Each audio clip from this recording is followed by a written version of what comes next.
Hold on, give me a second.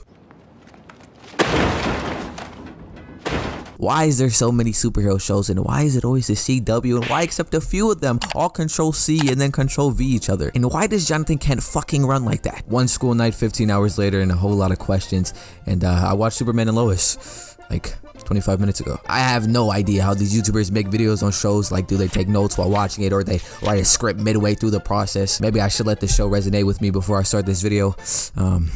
But I just need to think of like a 7-year-old African child getting viciously fucking devoured by some large cat and just smile. Usually my brain goes numb when I see anything that's superhero related. That's probably why I'm still watching The Flash. And I assure you, I'm not forcing myself to watch The Flash. No, I actually get excited when the new season drops. Why?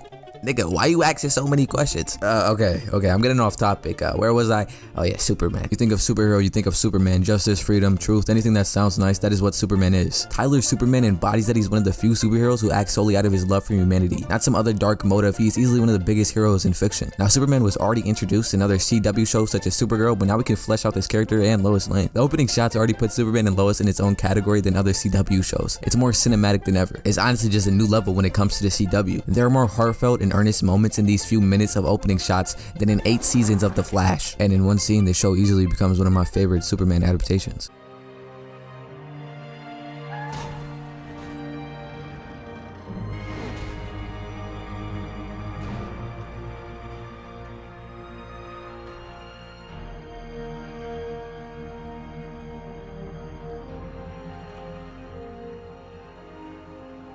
There you go, friend.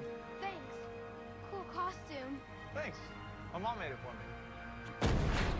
Is that not Superman? It's simple. It just shows Superman's righteousness. Also, Martha passes away in this show. Martha Kent is the heart of Smallville and was always a shoulder to lean on. She showed Clark love, which made him care for humanity. Alright, enough praise. We get it. Superman's cool. Let's talk about the important shit. In this show, Superman has twins, and his son Jordan has the Kryptonian powers instead of Jonathan, like how it is in the comics. Instead, the Kryptonian powers are given to someone who suffers from anxiety and bullying, and is also acid injustice. But I enjoy it so much. We get to see the man behind Superman and how he builds a connection with his son. It shows he's not just some flying powerful god. And yes, I do find some points of Jordan's character stereotypical high school TV show, but it actually works here, except for the maybe super cheesy relationships. But about the other twin, Jonathan, who is a popular football player and overall a decent guy. You have to see him go to school while his brother stays home and learns how to control his powers from Superman. And does it affect him? Yes. Basically anything else about this backwards ass town. Hey, I'm sorry about Eliza.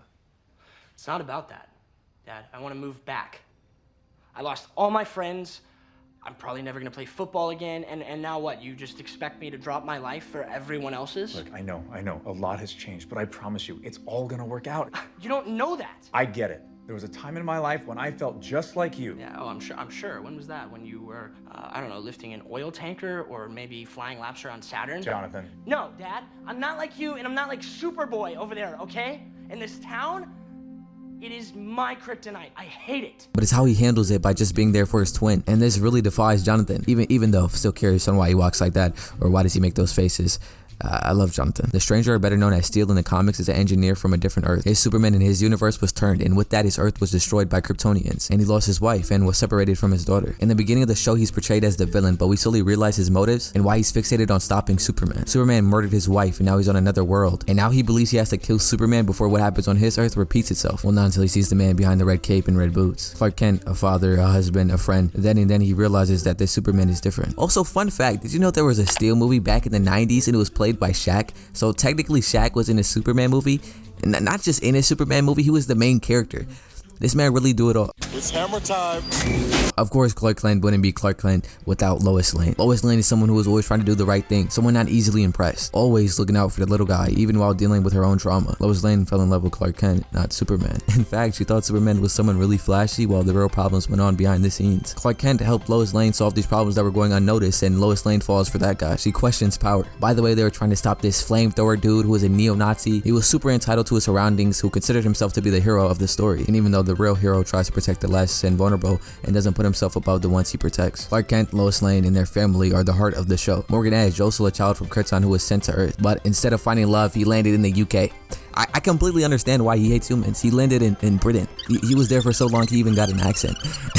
No one deserves to live in Britain for that long. He was alone, but honestly that's your own fault. How do you have superpowers but get invested by niggas from the UK? You know what I'm saying? That's tough! Morgan Edge doesn't understand why Superman would help humans. He feels that the Kryptonian race is superior. He was alone for so long, and once he found out that he had a Kryptonian brother on Earth, that brother wouldn't even join his plan to take over Earth. His father wanted him to take over the world. His motives are clear. You understand why he had this plan. I really enjoy the connection that Morgan Edge and Superman have. Morgan Edge shows that Superman's love for humanity is genuine, and even though he would want a connection to his fallen Kryptonians, it wouldn't be worth the sacrifice of other human lives. Sarah and her family were interesting. There are some points where I find Sarah annoying, but that's more of a nitpick. But the show did a great job about making me feel bad about her and her family. I don't want to get too deep talking about their problems, but it was a great kind of side story that I was really invested in. Superman is an icon. He cares for others because others care for him. He's a great person because he surrounds himself with great people. Superman and Lois understand Superman and Lois. They don't try to make it gritty or dark or just all action. They understand the characters. Every argument the Kent family has isn't just so there's drama in the show. It's not forced. All the arguments further develop the characters. Because I was 1 second away